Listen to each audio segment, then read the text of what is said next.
സർവ്വതും തൂക്കി ലോക. ഇതൊരു ചരിത്ര വിജയമാണ് മലയാളത്തിന്റെ. കാരണം സൂപ്പർ താരങ്ങൾ അല്ലെങ്കിൽ ഇന്നാറുടെ വുഡ് ഇങ്ങനൊന്നുമില്ല മലയാള സിനിമയിൽ നിന്ന് തെളിയിക്കുന്ന ഒരു ആധികാരികമായ വിജയമാണ് എല്ലാ രീതിയിലും ലോക നേടിയിരിക്കുന്ന വിജയം. കാരണം ഇതൊരു 300 കോടി എടുക്കാൻ പോകുന്നു, അടുത്ത സർവകാല റെക്കോർഡിലേക്ക് പോകുന്നു, കേരളത്തിലെ ഏറ്റവും വലിയ ഹിറ്റായി മാറി, ഇൻഡസ്ട്രിയൽ ഹിറ്റായി മാറി, അങ്ങനെ ഏറ്റവും കൂടുതൽ ലാഭം ഉണ്ടാക്കിയ സിനിമയായി മാറി.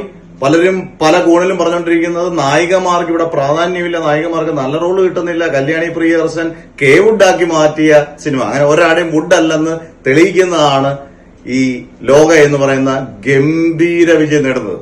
കാരണം ക്ലാഷ് വെച്ചിറങ്ങിയ വിജയം എന്നുള്ളതാണ് ഇതിന്റെ ഏറ്റവും വലിയ പ്രത്യേകത. കാരണം മോഹൻലാലിന്റെ ഒരു സിനിമ പോസിറ്റീവ് വന്ന സിനിമയുടെ കൂട്ടത്തിൽ ക്ലാഷ് വെച്ചിറങ്ങി, കൂട്ടത്തിൽ ഫഹദ് ഫാസിൽ ചിത്രം, പിന്നീട് ജിത്തു ജോസഫ്, വിനീത് ശ്രീനിവാസൻ ചിത്രം, ഒടുവിൽ കാന്താര വരെ ക്ലാഷ് വെച്ച് ഓപ്പോസിറ്റ് നിന്ന് കളിക്കുമ്പോഴും 5ാമത്തെ ആഴ്ചയും 10 കോടിക്ക് മുകളിൽ കളക്ഷൻ നേടിയ ചിത്രമാണ് ലോക.